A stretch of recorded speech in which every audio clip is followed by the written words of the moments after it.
దేవునికి మహిమ కలుగునుగాక. ఆమేన్. మత్తయి రాసిన సువార్త పాఠం 4వ అధ్యాయం మొదటి నుండి నేను చదువుతాను. బైబిల్లో చూడండి. అప్పుడు యేసు అపవాది చేత శోధింపబడుటకు ఆత్మ వలన అరణ్యమునకు కొనిపోబడెను. 40 దినములు 40 రాత్రులు ఉపవాసం ఉండిన పిమ్మట ఆయన ఆకలి కొనగా ఆ శోధకుడు ఆయన యొద్దకు వచ్చి, నీవు దేవుని కుమారుడవైతే ఈ రాళ్ళు రొట్టెలగునట్లు ఆజ్ఞాపించుమని. అందుకు ఆయన, మనుష్యుడు రొట్టె వలన మాత్రము కాదు గాని దేవుని నోట నుండి వచ్చు ప్రతి మాట వలన జీవించును అని వ్రాయబడి ఉన్నదనెను. ప్రార్థన చేసుకుందాం. మమ్మను మిక్కిలిగా ప్రేమించిన యేసయ్య, మీకు వందనములు, స్తోత్రములు తండ్రి. మాకు కావలసిన వాక్యాన్ని అందించి ఈ లోకము నుండి, లోకములో ఉన్న పాపము నుండి మమ్మల్ని తప్పించి రక్షించమని, ఇప్పుడు వచ్చిన సంఘ సహోదరి సహోదరులను బట్టి, నన్ను బట్టి, వాక్యమై ఉన్న మీరు వాక్యము ద్వారా మాతో మాట్లాడి మీరే మహిమ ఘనత పొందుకొనమని, నిలబడి ఉన్న నన్ను మీరే మీ ఆత్మతో నింపి బలముగా వాడుకొని, మీ సాధనంగా, పనిముట్టుగా, పాత్రగా వాడుకొని మహిమ పొందమని మా ప్రభువును రక్షకుడునైన యేసయ్య నామమును బట్టి ప్రార్థించడుగుచున్నాము తండ్రి. ఆమేన్. అందరికీ వందనాలండి. యేసు ప్రభువారు 40 దినములు ఉపవాసం ఉన్నాడు. ఆయన రాత్రులు ఉన్నాడు, పగలు ఉన్నాడు అని రాయబడింది ఇక్కడ. 40 రాత్రులు 40 పగలు.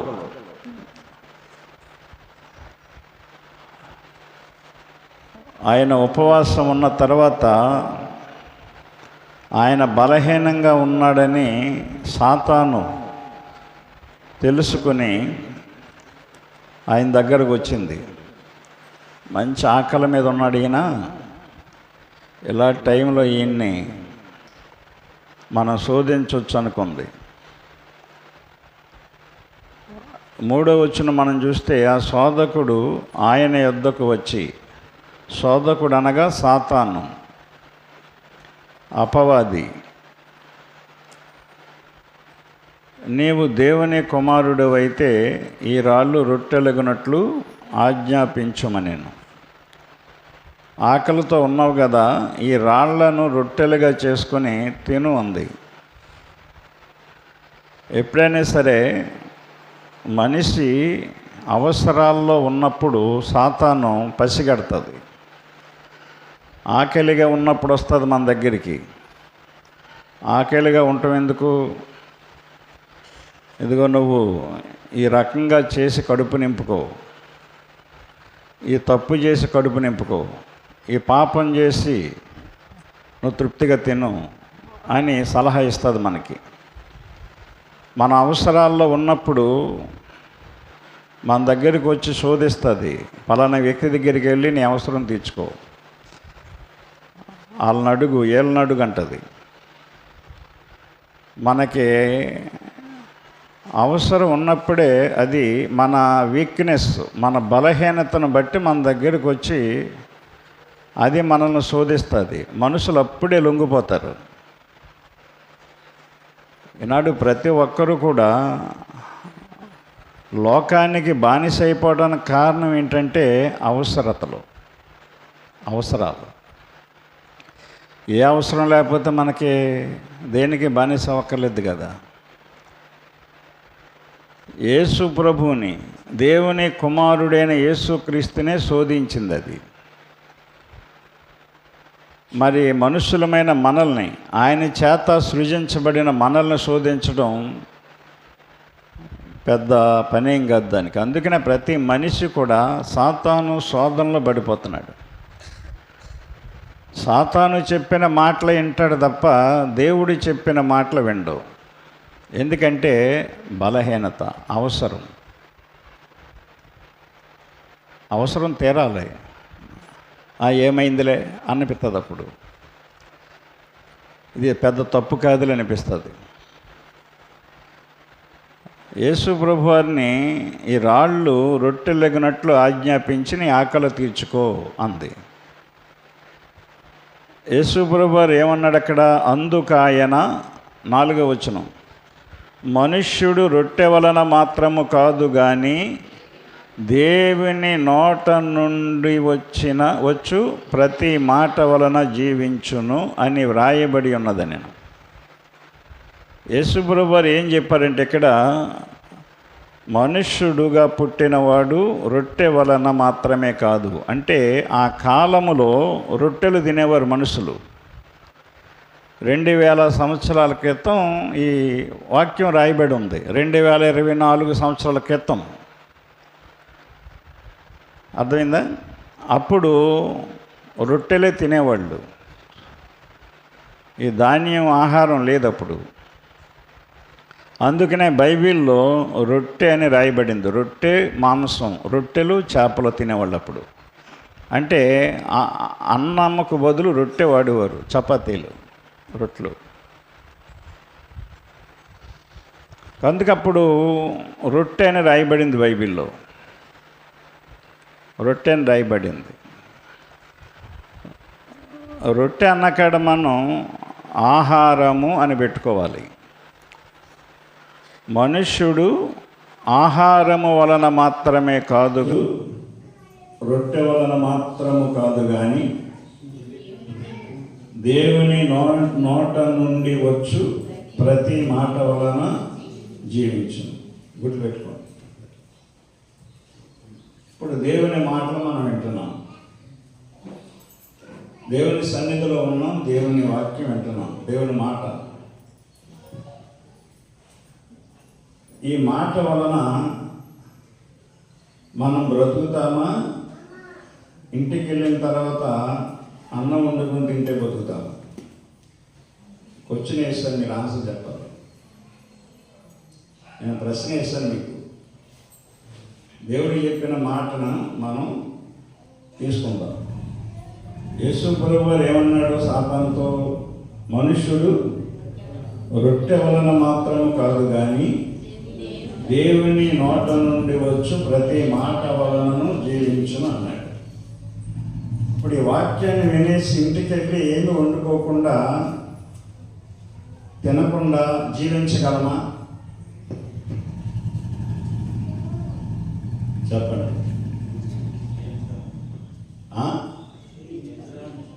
జీవించగలమా?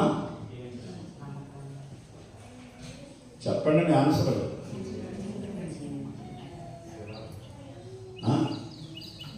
ఏదో చెప్పండి, ఏదో ఒకటి తెలుస్తుంది కదా మీకు. మగవాళ్ళు చెప్పండి.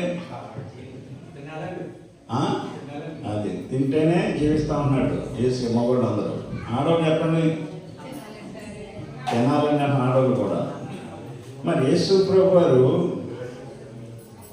ఆహారము బట్టి కాదు జీవించేది మనిషి, దేవుని మాట వింటే జీవిస్తారని చెప్తున్నాడు. మరి దేవుడు అబద్ధం చెప్తాడా? చెప్పండి. దేవుడు అబద్ధం ఆడతాడా? ఆడు కదా.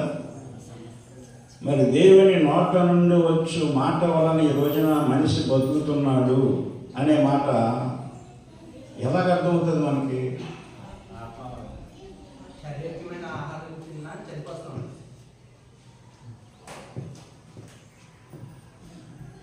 సరిపోదు ఆన్సర్ అది.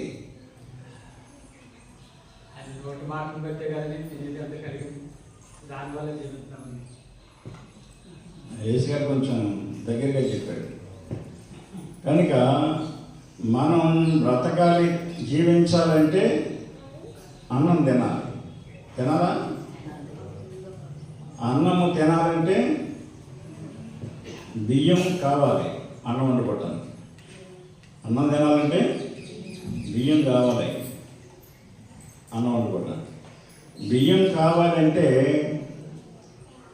డబ్బులు ఉన్నా కానీ బియ్యం కావాలంటే బియ్యాన్ని పండించాలి, ధాన్యాన్ని పండించాలి. ధాన్యాన్ని పండించాలా వద్దా? పండించకుండా మరి బియ్యం ఎలా వస్తాయి? ధాన్యాన్ని పండించాలంటే భూమి కావాలి. ధాన్యాన్ని పండించాలంటే భూమి కావాలి. అర్థమైందా? మనం బ్రతకాలంటే అన్నం తినాలి. అన్నం తినాలంటే అన్నము వండుకోవాలి. అన్నం వండుకోవాలంటే చెప్పండి బియ్యం కావాలి. బియ్యం కావాలంటే ధాన్యం ఉండాలి. ధాన్యం ఉండాలంటే ధాన్యాన్ని పండించాలి. పండించాలంటే భూమి కావాలి. గుర్తుపెట్టుకో. దేవుని నోటి మాట వలన భూమి కలిగింది. గుర్తుపెట్టుకో. ఆది కాండంలోకి రండి. ఆది కాండం మొదటి అధ్యాయంలోకి వస్తే, బైబిల్ ప్రారంభంలోకి వస్తే, ఆది కాండం మొదటి అధ్యాయము మనం చూస్తే భూమి లేదు, ఆకాశం లేదు, ఏమీ లేదు. ఆరంభంలో నీళ్లు ఉన్నాయంట, నీళ్ళతో నింపబడి ఉందంట ఈ లోకం. జలమయం, అర్థమైందా? జలములతో నింపబడి ఉందంట. జలముల పైన దేవుని ఆత్మ అల్లాడుతూ ఉందంట ప్రారంభంలో. భూమి లేదు, ఆకాశం లేదు, ఈ చెట్లు పర్వతాలు ఏమీ లేవు, నీళ్ళే ఉన్నాయి. నీళ్ల పైన దేవుని ఆత్మ ఉందంట. దేవుని ఆత్మ ఉంది. అప్పుడు దేవుడు ఒక మాట పలికాడట. మొదటి అధ్యాయం 8వ వచనం, 7వ వచనం, 9వ వచనం, 9వ వచనం. దేవుడు ఆకాశం క్రిందనున్న జలములు ఒక చోటనే కూర్చబడి ఆరిన నేల కనబడుగా కాని పలుకగా ఆ ప్రకారమాయను. దేవుడు ఆరిన నేలకు భూమి అని పేరు పెట్టెను. గుర్తుపెట్టుకోండి. దేవుడు మొట్టమొదట ఈ లోకంలో మనుషులు లేరు, ఏమీ లేవు, పర్వతాలు లేవు, సముద్రాలు ఏమీ లేవు, అంతా జలమైనవి. జలములే ఉన్నాయి, నీళ్ళే ఉన్నాయి. నీళ్ల పైన దేవుని ఆత్మ ఉందంతే. అప్పుడు దేవుడు ఒక సృష్టి చేయాలనే ఆలోచనకి వచ్చింది. సృష్టి చేయాలంటే ముందు నిలబడడానికి, ఏదైనా చేయడానికి భూమి ఉండాలనుకున్నాడు. అప్పుడు దేవుడు ఏమన్నాడంటే, ఇక్కడ ఆకాశం క్రింద జలములు ఒక చోటనే, ఆకాశము క్రిందనున్న జలములు అంటే నీళ్లు ఒక చోటుగా కూర్చబడి ఆరిన నేల కనబడుగాక అని పలికాడు. ఆయన దేవుడు కాబట్టి ఆరిన నేల కనబడుగాక అని భూమి మీద కొంత భాగాన్ని ఆయన పలికాడు. అప్పుడు ఆ ప్రకారంగా అయింది. భూమి కలిగింది నీటి మీద. నీటి మీద ఉంది ఇప్పుడు ఈ భూమి. గుర్తుపెట్టుకోండి, భూమి నీటి మీదే ఉంది. నీటి మీద ఉందని నమ్మకం ఏంటంటే, మనకి మీరు ఎక్కడ బోరేసినా సరే నీళ్ళు వస్తాయి పైకి. అదే మనకి నిదర్శనం. మీరు కడిపలంకలో బోరేయండి, నీళ్ళు వస్తాయి. కాకపోతే అక్కడ భూమి దళసరగా ఉంటే ఎక్కువ లోతు వెళ్తుంది అడుగులు, భూమి దళసర తక్కువైతే తక్కువ అడుగులో పడుతుంది. హైదరాబాదులో బోరేయండి, అక్కడ నీళ్లు పడతాయి. అమెరికాలో బోరేయండి, అక్కడ నీళ్లు పడతాయి. భూమి నీళ్ల మీద ఉందని అనడానికి కారణం నమ్మకం. అది కనుక ఈనాడు మనం వాడే నీళ్ళని కూడా బోర్లేసి పంపిస్తున్నారు మనం పైపుల ద్వారా. నమ్ముతారా? దేవునికి మహిమ కలుగును గాక. నమ్మిన వాళ్ళందరూ ఆమేన్ చెప్పండి. అంటే భూమి నీళ్లపైన ఉంది. అందుకనే భూమి ఊగడానికి కారణం ఏంటంటే భూకంపం వచ్చినప్పుడు భూమి ఊగుతుంది. అంటే ఎందుకంటే కింద సరి దానికి బలం లేదు భూమికి. భూకంపం వచ్చిన తర్వాత పెద్ద పెద్ద బిల్డింగ్లు పడిపోతాయి. మొన్న భూకంపం వచ్చింది, 144 అంతస్తుల బిల్డింగ్ పడిపోయింది. అర్థమైందా? భూమి నీళ్ల మీద ఉంది. దేవుడు చెప్పిన మాట ఇది. నీళ్ల మీద ఉందనడానికి కారణం భూమి కింద నీళ్లు ఉన్నాయి కాబట్టి బోరేస్తే నీళ్ళు వస్తున్నాయి. నీళ్ళు లేకపోతే ఎలా వస్తాయి? మరి వస్తాయా? కింద నీళ్ళు లేకపోతే వస్తాయా? ఆ మెట్ట మీద అంత రాతి నెలది నీళ్ళు వచ్చినాయి లేదా బోరేస్తే?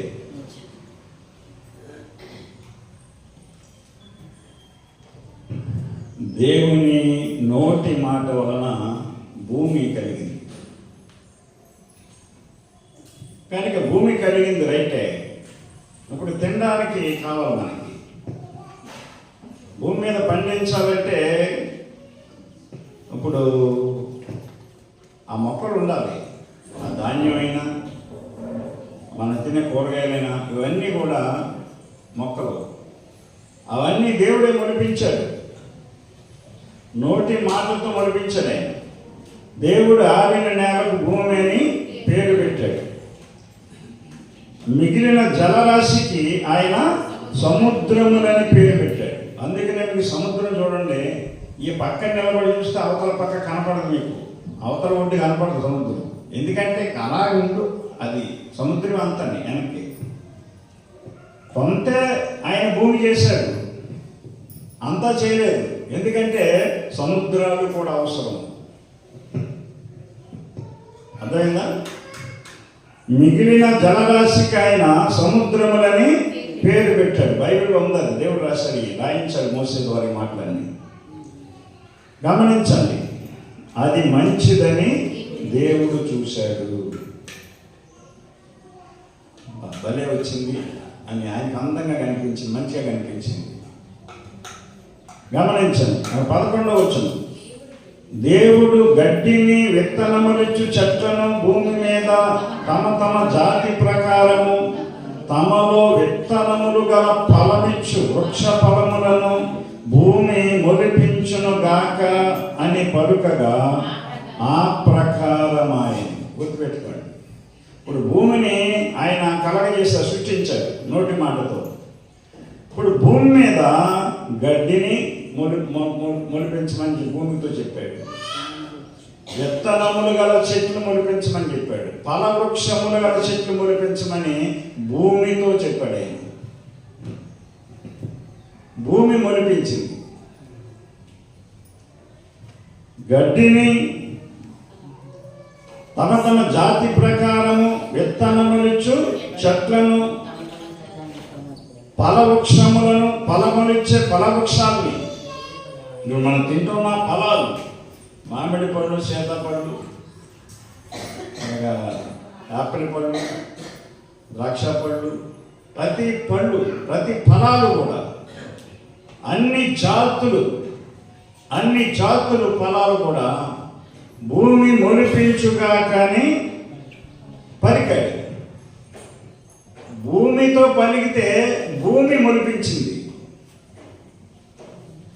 దేవుడు ఏదైనా మనకి చెప్తే మనం చేస్తున్నామా?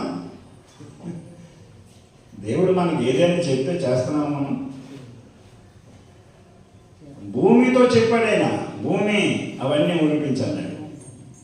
అవి ఎక్కడెక్కడ ఏ చెట్లు మొలిపించాలో, ఎక్కడ ఏ గడ్డి మొలిపించాలో, ఎక్కడ ఎలాంటి జాతి ఫలాలు మొలిపించాలో భూమి ఆయా ప్రాంతాల్లో మొలిపించింది. ఇప్పుడు ఖర్జూరం ఉంది మనకు మొలదు, అది గల్ఫ్ కంట్రీస్లోనే మొలుస్తుంది. అది అదైందా? ఎక్కువ అక్కడే అది. అలాగే గసగసాలు, దాల్చిన చెక్క, ఇంపార్టెంట్ అన్నీ కూడా అక్కడే మొలుస్తాయి. తర్వాత పొలాలు వేసే సామాన్లన్నీ కూడా అవన్నీ అక్కడే ముగిస్తాయి. విలువైనవన్నీ కూడా ఆ ప్రాంతాల్లో ముగిసి ఆ నేల వాటికి సరిపోదు. ఏ నేల దేనికి సరిపోద్దో భూమికి తెలిసి ఆ నేలలో ఆ ఫలాలు మనుషులకు ఉపయోగకరంగా మొలిపించింది. ఒక చోట పండే ఒక చోట పండవు, ఆ నేల మీద పండవు. భూమికి తెలుసు, కానీ మనకు తెలియట్లేదు. మనం ఎక్కడ ఉందో మనకు తెలియట్లేదు. భూమి ఏ మొక్క ఎక్కడ మొలిపించాలో, ఏ ప్రాంతంలో మొలిపించాలో అప్పటికంటే దేశాలు ఏర్పడలేదండి. ఇవేమి దేశాలకు పేర్లు లేవు, దేశాలు ఏర్పడలేదు. అప్పుడు 2000 సంవత్సరాల క్రితం సృష్టి ఏర్పడింది. అది ముందు ఆ ప్రకారంగా మొలిపించింది. అది గమనించండి. దేవుడు మనం ఇప్పుడు మొలిపించింది కాబట్టి ఆ మొక్కల్ని మనం తర్వాత మనిషి చేసేది అంతా చేసిన తర్వాత దేవుడు 14వ వచనం మనం చూస్తే దేవుడు ఇంకో మాట పలికాడట. పగటిని రాత్రిని వేరుపరుచినట్లు ఆకాశ విశాలమందు జ్యోతులు కలుగును గాకనియు అవి సూచనలను కాలములను దిన సంవత్సరములను సూచించుటకై ఉండుగాకనియు భూమి మీద వెలిగించుటకు అవి ఆకాశ విశాలమందు జ్యోతులై ఉండుగాకనియు పలికెను. ఆ ప్రకారమాయెను.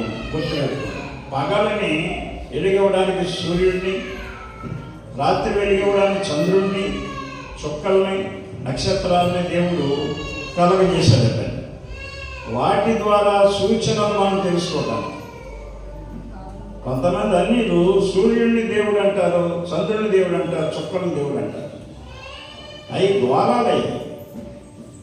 సైన్స్ చదువుకున్న వాళ్ళు, అన్నింటిలో కూడా చదువుకున్న వాళ్ళు ఉన్నారు, పెద్ద పెద్ద డిగ్రీలు సాధించిన ఉన్నారు. అయినా అజ్ఞానం పూర్వం నుంచి పెద్దలు చెప్పినట్టుగా ఆ సూర్య నమస్కారాలు, చంద్ర నమస్కారాలు చేసి వాటిని పూజిస్తూ ఉంటారు. సైన్స్ ప్రకారంగా సూర్యుడు ఒక గోళం, చంద్రుడు ఒక గోళం, నక్షత్రాల గోళం. అర్థమైందా? దేవుడు సృష్టించిన వాటిని దేనికంటే పగలు వెలిగివ్వడానికి సూర్యుడు వచ్చాడు, ఎండ వచ్చేసింది మనకు. చూసారా? రాత్రి అయితే చంద్రుడు వస్తాడు.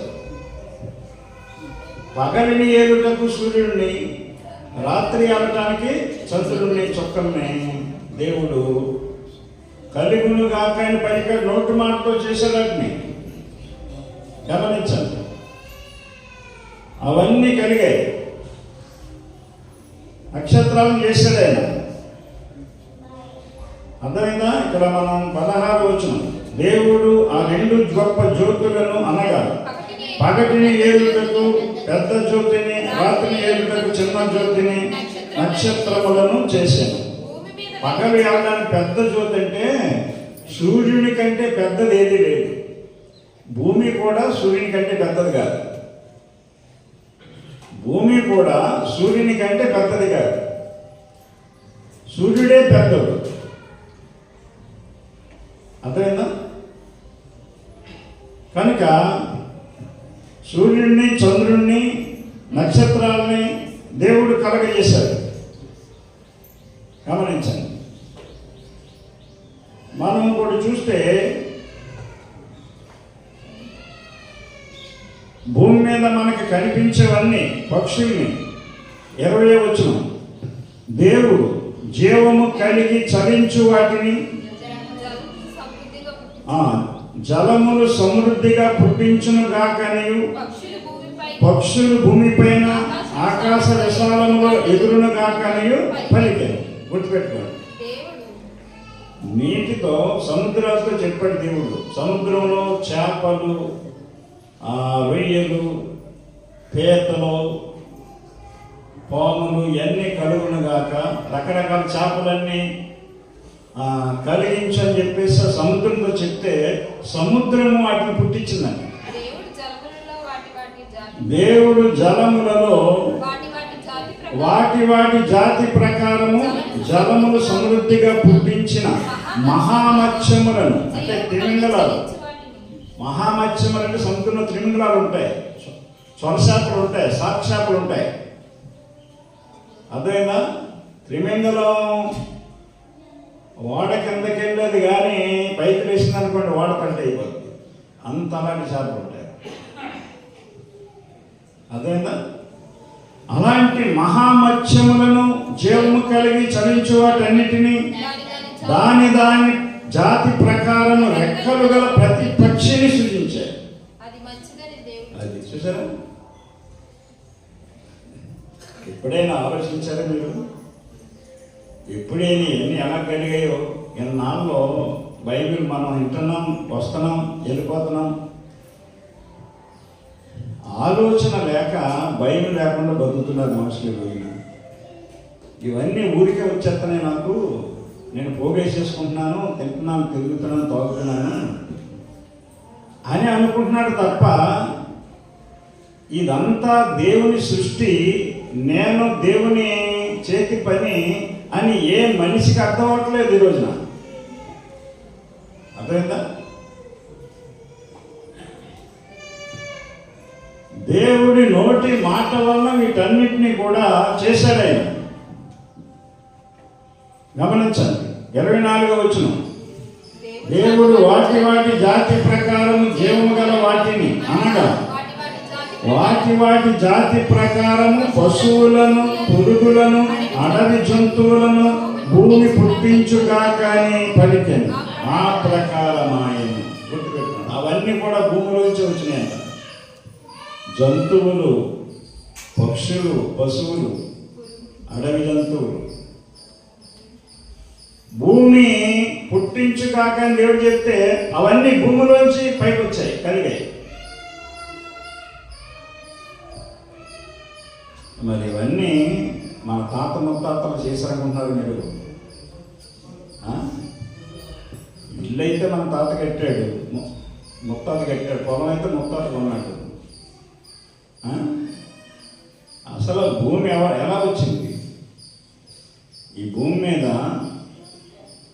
మనం తినే చేపలు, రొయ్యలు, పీతలు, కోళ్ళు, మేకలు ఇవన్నీ ఎవరు పుట్టించాలి?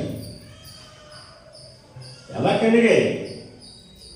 అర్థం పర్థం లేకుండా తినేస్తున్నాం, బతికేస్తున్నాం. దేవుని భయం లేకుండా, దేవుని జడుపు లేకుండా, దేవుడు ఎవరని తెలియకుండా కాలయాపన చేసేస్తున్నాం మనం. సత్యం, చర్చికి వచ్చిన వాళ్ళు అలాగే ఉన్నారు, చర్చికి రాని అన్ని జనులు కూడా అలాగే ఉన్నారు.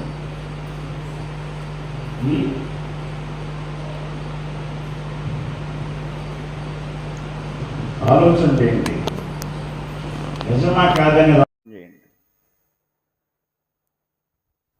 దేవుడు అన్నిటినీ కూడా ఆయన నోటి మాటతో కలుగజేశాడు. ఇప్పుడు మనకు కనిపించేదంతా కూడా ఆయన నోటి మాట వలన కలిగింది. మనమే మనల్ని చేశాడు, ఆయన నోటి మాటతో కలిగించలేదు. ఇవన్నీ చేసిన తర్వాత దేవుడికి ఒక ఆలోచన వచ్చింది. గమనించండి, ఇక్కడ 25వ వచనం మనం చదివితే, దేవుడు ఆయా జాతుల ప్రకారము అడవి జంతువులను, ఆయా జాతుల ప్రకారము పశువులను, ఎన్ని జాతులు ఉన్నాయో పశువుల్లో, జంతువుల్లో ఎన్నిని మనం చూస్తున్నాం కదా, టీవీలో చూస్తున్నాం ఈ రోజున జంతువుల్ని. అర్థమైందా? వాటన్నిటినీ కూడా ఆయా జాతుల ప్రకారము నేలను ప్రాకు ప్రతి పురుగును చేశాను, అది మంచిదని దేవుడు చూశాను. ఇదన్నీ చేసిన తర్వాత దేవుడు మన స్వరూపమందు మన పోలిక చొప్పున నరులను చేయుదుము, వారు సముద్రపు చేపలను, ఆకాశ పక్షులను, పశువులను, సమస్త భూమి మీద ప్రాకు ప్రతి జంతువును ఏలుదురుగాకనియు పలికెను. దేవుడు తన స్వరూపమందు నరుని సృజించెను. గుర్తుపెట్టుకోండి, మనిషిని దేవుడు చేశాడు. ఆయన చేశాడు, ఆయన మట్టితో చేశాడు. ఆయన మనుషుల్ని స్త్రీని గాను పురుషుని గాను వారిని సృజించాడు. దేవుడు వారిని ఆశీర్వదించాను. ఎట్లనగా మీరు ఫలించి అభివృద్ధి పొంది విస్తరించి భూమిని నిండించి దానిని లోబరుచుకొనుడి. సముద్రపు చేపలను ఆకాశ పక్షులను భూమి మీద ప్రాకు ప్రతి జీవిని ఏలుడని దేవుడు వారితో చెప్పెను. గమనించండి, దేవుడు ఇదిగో భూమి మీదనున్న విత్తనములిచ్చు ప్రతి చెట్టును, విత్తనములిచ్చు వృక్ష ఫలము గల ప్రతి వృక్షమును మీకు ఇచ్చి ఉన్నాను, అవి మీకు ఆహారమగును. భూమి మీద నుండి జంతువులన్నిటికీ, ఆకాశ పక్షులన్నిటికీ, భూమి మీద ప్రాకు సమస్త జీవులకును పచ్చని చెట్లన్నీ ఆహారమగునని పలికెను. ఆ ప్రకారమాయెను. అర్థమైందా? దేవుని సృష్టిదంతా నోటి మాటతో చేశాడు. మనల్ని తప్ప, మనల్ని చేతితో ఆయన నేల మట్టితో చేశాడు. మనిషిని బొమ్మగా చేసి ఊపిరిఊదాడైన. 2వ అధ్యాయం ఆదికాండం 7వ వచనం. దేవుడైన యెహోవా నేల మంటితో నరుని నిర్మించి వాని నాసికా రంధ్రములలో జీవవాయువును ఓదగా నరుడు జీవాత్మాయను. అది మనము మట్టితో చేయబడ్డాం. ఇది మట్టి శరీరం, మట్టి శరీరం. ఇది బొమ్మను చేశాడు ఆయన. ఈనాడు బొమ్మలు చేస్తున్నారు చూడండి. ఏనాయకుడి బొమ్మలు చేస్తున్నారు. వాళ్ళు బొమ్మలు చేస్తున్నారు కానీ వాటికి జీవం పోయలేరు వాళ్ళు. అలాగే దేవుడు అంత బొమ్మను చేసి, ఇప్పుడు ఎంత మనం ఏ సైజు ఉన్నా ఆ సైజులో చేశాడు. 6 అడుగులు ఎత్తులో చేశాడు ఆదాముని. మహా అందగాడు ఆదాం. 6 అడుగుల బొమ్మ. ఈనాడు విగ్రహాలను ఎలా చేస్తున్నారు ఆ విధంగా దేవుడు మొదట్లో మనిషిని, ఆదాముని 6 అడుగుల ఎత్తులో చేసి ఆ ఆదాముకి ఊపిరి పోసాడు ఆయన మట్టి బొమ్మకి. మనిషి కదిలాడు, నడిచాడు. ఆ మనిషికి ఈ భూమి మీద బాధ్యత అంతా అప్పగించాడు.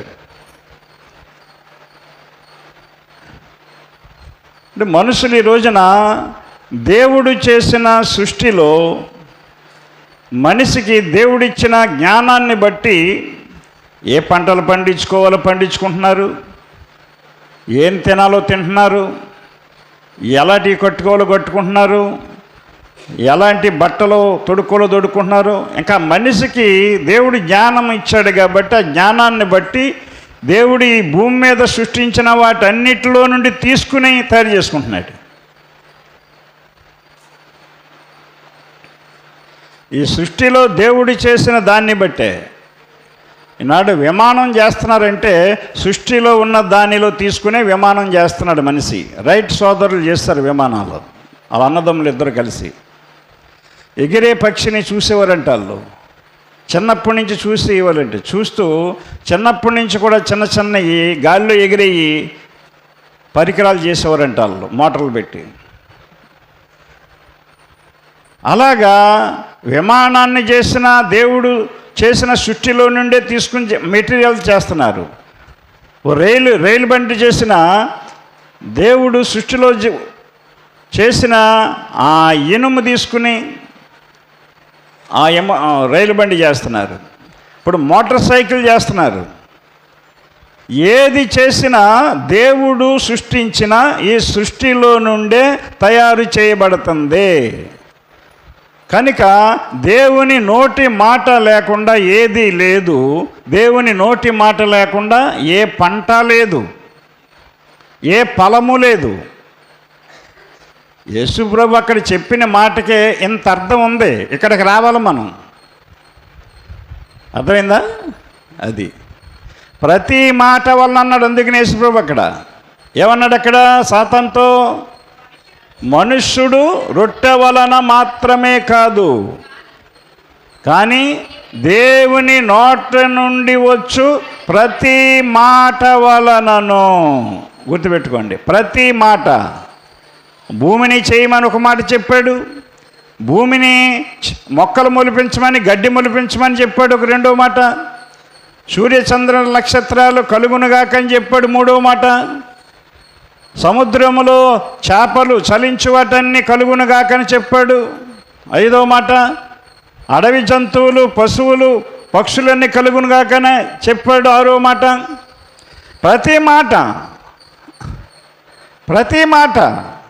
ప్రతి మాట వలన బతుకుతున్నాం ఈ రోజున మనం.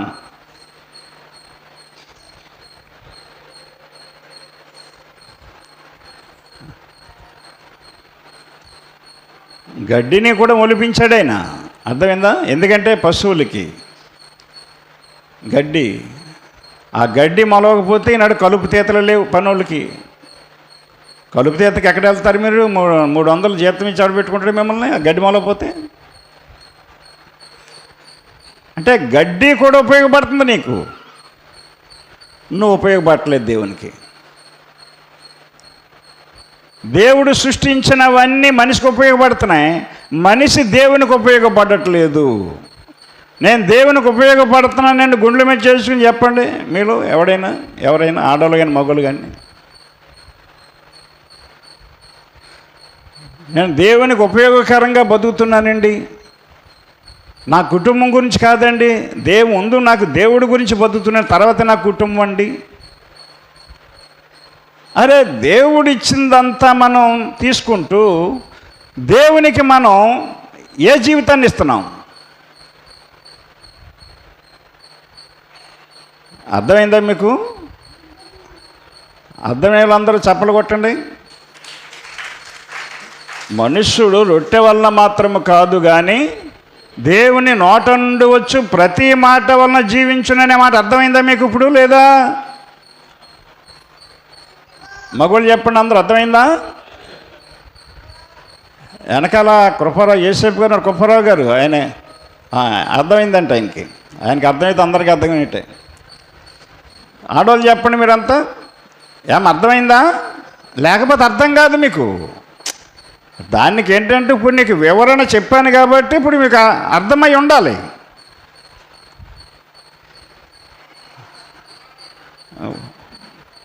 అంత వివరణగా ఏ పాస్టర్ చెప్తున్నాడు ఈ రోజున వాక్యం మనకే? ఏ మందిరంలో చెప్తున్నారు మనకి? అర్థమవకపోతే ఎలాగా? చేత మనం అర్థం చేసుకోవాలి.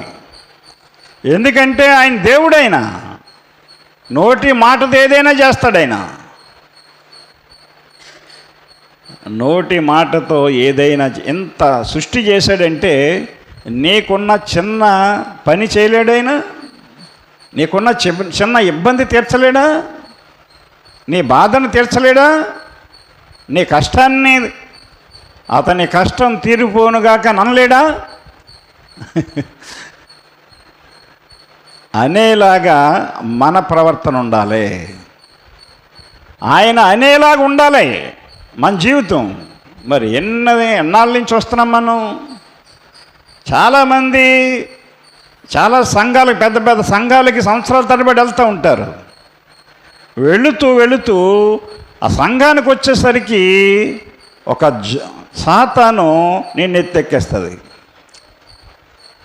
నువ్వు సంఘములో మెప్పు కోరుకుంటావు తప్ప ఇంకేది కోరుకోవు. నేను పాడితే నన్ను మెచ్చుకోవాలి, నేను వాయిస్తే నన్ను మెచ్చుకోవాలి, నా ప్రార్థన చేస్తే అందరూ మెచ్చుకోవాలి, నేను ఏదైనా కొనిస్తే అందరూ మెచ్చుకోవాలి. అబ్బా భలే కొనిచ్చారండి అనాలి. ఈ మెప్పులోకి వచ్చేస్తున్నారు మనుషులు, అక్కడ పోతుందంతే. సంఘంలోకి అడుగు పెట్టగానే కాస్తంత మనం రాటు తేలేటప్పటికి మెప్పులోకి వచ్చేస్తున్నాం. దేవుని వల్ల మెప్పొద్దు, మనకి దేవుని వల్ల మెప్పొద్దు, సంఘము మెచ్చుకోవాలి మనల్ని. ఇలా నేను చూస్తూ ఉంటాను, ఒక సంఘం దగ్గరికి వెళ్తూ ఉంటాను. ఓకే, ఇప్పుడు మీటింగ్లోకి వెళ్ళినప్పుడు ఇంకా సంఘంలో ఆ కూటమి పెట్టిన వ్యక్తిని పొగుడుతూ ఉంటారు. ఇంకా పాస్టర్ గారు వ్యక్తుల్ని పొగడకూడదు మనం. ఆ వ్యక్తిని పుట్టించి ఆ వ్యక్తికి ఆ భవిష్యత్తు ఇచ్చిన దేవుణ్ణి, ఆ బతుకిచ్చిన దేవుణ్ణి మనం మెప్పించాలి అక్కడ.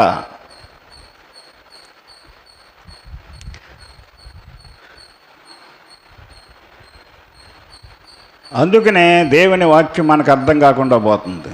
ఆయన దేవుడు అంతే. సర్వాధికారి అయిన దేవుడు అని చెప్తాడు బైబిల్లో. సర్వాధికారి అయిన దేవుడు. నువ్వు నేనంత నలుసులాంటి వాళ్ళు. ఆయనకి నలుసు కనిపించదు, అర్థమైందా? అలాంటి నలుసులాంటి వాళ్ళు మనకెందుకండి గొప్పలు సంఘంలో, మనకెందుకండి సొసైటీలో గొప్పలు, మనకి సమాజంలో? మనం బ్రతికే బ్రతుకు దేవునికి మహిమకరంగా ఉండాలి. రోమాపత్రిక మనం చూస్తే 9:5 మనం చదివితే, పితరులు వీరి వారి శరీరమును బట్టి క్రీస్తు వీరిలో పుట్టెను. ఈయన చూసుకోండి, సర్వాధికారి అయిన దేవుడై యుండి, చూసారా? సర్వాధికారి అయిన దేవుడై ఉండి నిరంతరము స్తోత్రార్హుడై ఉన్నాడు. ఆమేన్. సర్వాధికారి అయిన దేవుడై ఉండి నిరంతరము స్తోత్రార్హుడై ఉన్నాడు. నిత్యము ఏదో ఒక చోట కాదు, కొన్ని వందల చోట్ల ప్రేయర్స్ జరుగుతూనే ఉంటాయి, మీటింగ్స్ జరుగుతూనే ఉంటాయి, దేవునికి స్తోత్రం కలుగుతూనే ఉంటుంది. అది ఈనాడు మనుషులు సృష్టించిన దేవుళ్ళు. రాముడు ఉన్నాడు, ఆ పండగ వస్తేనే కానీ ఆయనకి అక్కడ ఏం జరగదు. కృష్ణుడు ఉన్నాడు, ఆయన పండగ వస్తేనే కానీ అక్కడ ఏం జరగదు. ఆ దేవి ఉంది, ఆ పండగ వస్తేనే కానీ అక్కడ ఏం జరగవు. వినాయకుడు ఉన్నాడు, మళ్ళీ సంవత్సరానికి ఒకసారి రావాలి, ఆ పండగ అక్కడ జరుగుతాయి. ఈయన అలాంటాడు కాదు. ఈయన ఎవరైనా సర్వాధికారి అయిన దేవుడు, నిరంతరము స్తోత్రార్హుడు. అలాంటి దేవుణ్ణి కలిగి ఉన్నాం మనం.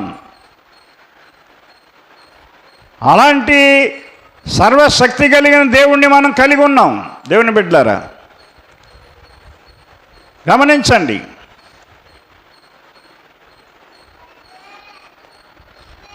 సర్వాధికారి అనే దేవుడు అని గుర్తుపెట్టుకోండి. నిజమైన దేవుడు గుర్తుపెట్టుకోండి. యోహాను రాసిన మొదటి పత్రిక నమ్మండి. మీరు ఎలా బోలంగా ఉండకండి దేవుని దగ్గర. మీరు ఏదో వచ్చాము వెళ్ళామన్నట్టు ఉండకండి. ఎందుకంటే ఆయన సర్వాధికారము కలిగిన దేవుడు. నీకు ఏది చేయాలని ఆయన చేయాలి, ఎవరిని అధికారంలో పెట్టాలన్నా ఆయనే పెట్టాలి. అర్థమైందా? ఎవరికి అధికారం ఇవ్వాలన్నా ఆయనే ఇవ్వాలి, ఎవరికి ఏ హోదా ఇవ్వాలన్నా ఆయనే ఇవ్వాలి, ఎవరిని వేస్తే కుర్చీలో కూర్చోబెట్టాలి అక్కడ ఆయనకు, ఎవడునే ఏం చేయాలనేది. యోహాను రాసిన మొదటి పత్రిక 5:20.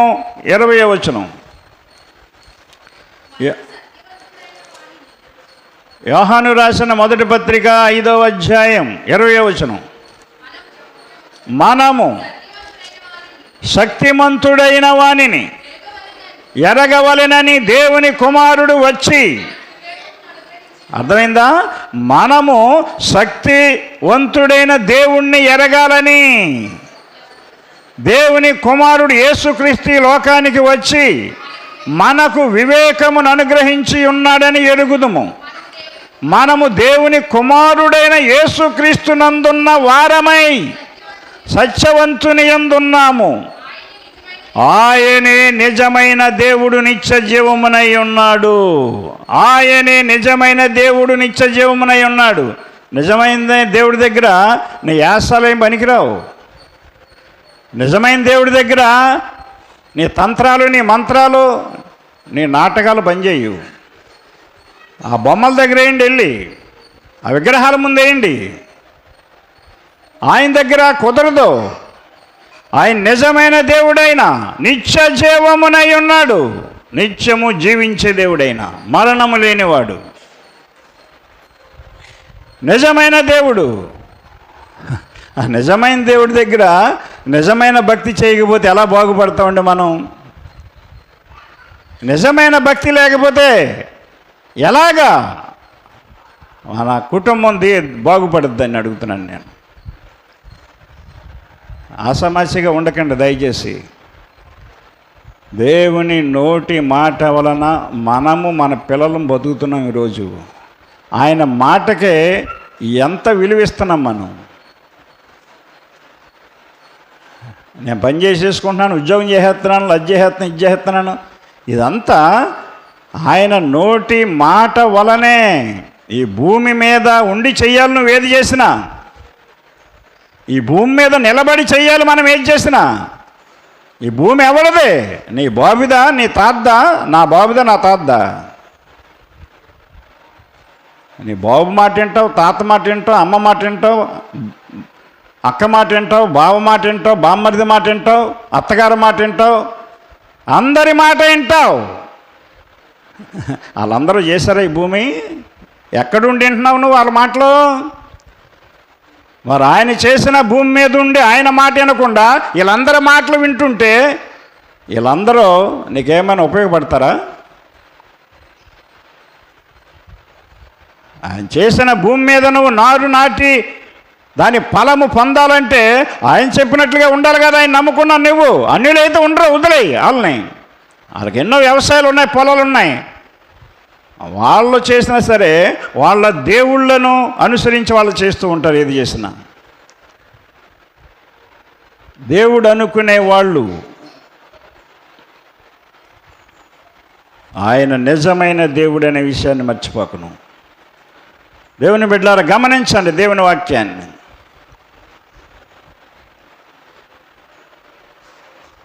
దేవుని వాక్యాన్ని అర్థం చేసుకోండి దయచేసి. దేవుని వాక్యాన్ని అనుసరించి నడవాలి మనం. ఆయన మాటను అనుసరించి నడిస్తేనే దేవుడు సంతోషిస్తాడు. ఆ సంతోషాన్ని నీకు ఇస్తాడు. నువ్వు ఆయన సంతోషపెడితే ఆయన సంతోషం నీకు ఇస్తాడు. నువ్వు ఆయన్ని దుఃఖ పెడితే ఆ దుఃఖమే నీకు ఇస్తాడు ఆయన. ఆయన్ని బాధ పెడితే ఆ బాధే నీకు ఇస్తాడు ఆయన. మనం ఏమిస్తున్నాం దేవునికి రోజున? ఆయన దేవుడని అర్థం అవ్వట్లేదు ఇంతకని. ఆయన దేవుడని అర్థం అవ్వట్లేదు నీకు. గమనించండి, దేవుని వాక్యాన్ని అర్థం చేసుకోండి ప్రియులారా. ఆయన పరలోకము నుండి భూలోకానికి వచ్చాడు. ఆయన యేసుక్రీస్తుగా ఈ లోకానికి. గుర్తుపెట్టుకోండి, యేసు మాట మనం వినాలి, యేసయ్య మాట వినాలి మనం. ఆయన చెప్పినట్లుగా మనం నడుచుకోవాలి. నా ప్రియమైన సహోదరుడా, సహోదరి, నీకున్న వ్యాధులు, బాధలు, కష్టాలు, అప్పులు, తెగుళ్ళు, రోగాలు, బలహీనతలు అన్నీ కూడా పోవాలి అంటే అన్నిటికీ కర్త ఆయన సెలవు లేకుండా ఏది జరగదు. ఆయనకి వేరుగా ఉండి నువ్వేమీ చేయలేవు. అర్థం చేసుకోండి, వాక్యాన్ని వినండి. కొంతమంది కొన్ని ప్రార్థనలకు వస్తారు, కొన్ని కూడికలకు వస్తారు, కొన్ని ఆదివారాలు వస్తారు, మిగిలిన వారాలు. అది అలా రాకూడదు. ప్రతి మాట మనకు అవసరం. ఎందుకంటే ఏం చెప్పాడు యేసు ప్రభు సాతానికి అక్కడ? మనుష్యుడు రొట్టె వలన మాత్రము కాదు కానీ దేవుని నోట నుండి వచ్చు ప్రతి మాట వలన. ప్రతి ప్రసంగం వినాలి మనం. సంఘానికి వచ్చి సంఘంలో చేర్చబడ్డావు, నమ్మకంతో వచ్చావు, నువ్వు నమ్మి వచ్చావు ఇక్కడికి. నీలో నమ్మకం దేవునికి కనపడాలంటే ప్రతి ప్రార్థనలో నువ్వు కనిపించాలి ఆయనకి. ఆయన ప్రతి ప్రార్థనకు వచ్చి చూస్తాడు ఆయన. మత్తయి సువార్త 18వ అధ్యాయం 20వ వచనం బైబిల్లో మాట చూడండి, నా మాట కాదు. ఏలయనగా 2-3 నా నామమున ఎక్కడ కూడి ఉందురో అక్కడ నేను వారి మధ్య నుందును. ఆ బుధవారం ఎందుకులే, ఆ పెద్ద వెళ్తారేటి, ఎవరు వెళ్ళరు, నేను వెళ్ళకపోయినా పర్లేదు. 4, 5, 10 మంది వెళ్తారు. వాళ్ళ మధ్యన దేవుడు వస్తాడు. 2-3 ఉన్న చోట కాడకి నేను వస్తానని చెప్తున్నాడు ఆయన. నా నామమున ఎక్కడ కూడి ఉంటారో అక్కడ 2-3 నా నామమున ఎక్కడ కూడుకుంటారో అక్కడికి నేను వస్తానని చెప్తున్నాడు ఆయన. మరి వచ్చినప్పుడు నువ్వు ఉండాలి కదా ఇక్కడ. నీ బాధలైనకి అర్థం కావాలి కదా, నీ బలహీనతలైనకి అర్థం కావాలి కదా, నీ సమస్యలైనకి అర్థం కావాలి కదా, నీ స్థితి ఆయనకి అర్థం కావాలి కదా, నీ ముఖము ఎలా ఉందో ఆయనకి తెలియాలి కదా. ప్రతి మాట, ప్రతి ప్రసంగం వినాలి మనం. స్త్రీలు చాలామంది ఇళ్ళ దగ్గర ఉంటున్నారు, స్త్రీల కూడికి రావట్లేదు. ఏంటి పోయేది, వెళ్ళాలేంటి? దేవుడిచ్చిన జీవము, ఊపిరి నీకు, ఈ ప్రాణం దేవుడిచ్చాడు మనకి, బతికున్నాం. ఆయన ఈమె అక్కర్లేదు నాకు అనుకుంటే ఆపేస్తాడు ఊపిరి. ఇతను అక్కర్లేదంటే ఊపిరి ఆపేస్తాడు, ఆగిపోతావు.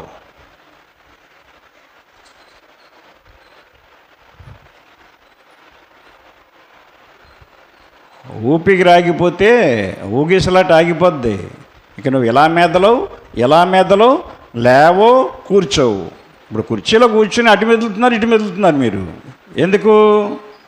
ఊపిరి ఉంది కాబట్టి. కూర్చున్న పాలంగా ఊపిరి పోయిందనుకో, అలాగే ఉంటావు. ఇంకా నిన్న ఇంకొకరు వచ్చి దీపం మెదపాలి. ఆయన ఇచ్చే ఊపిరిలో ఎంత గొప్ప భాగ్యం ఉందో చూడండి.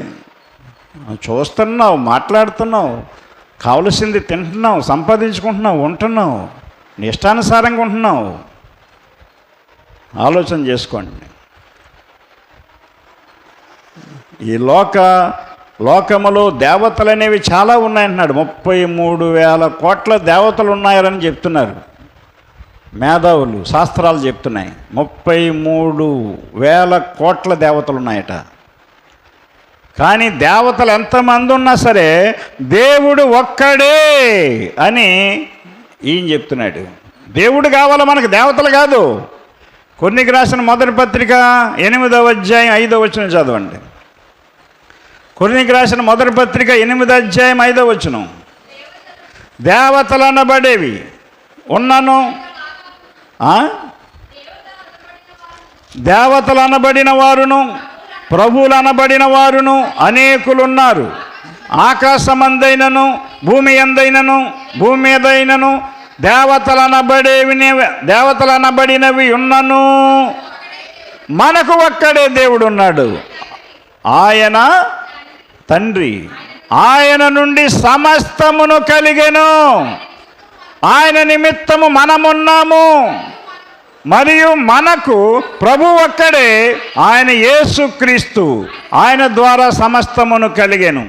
మనము ఆయన ద్వారా కలిగాము తప్ప దేవతల ద్వారా కలగలేదు. మనం దేవుని వలన కలిగాం. మనం ఇప్పుడు కన్న బిడ్డలో కన్న తల్లిదండ్రుల్ని పూజించాలి, తల్లిదండ్రుల మాట వినాలి. ఇప్పుడు తల్లిదండ్రుల మాట వినేవాళ్ళు కనపట్లేదు.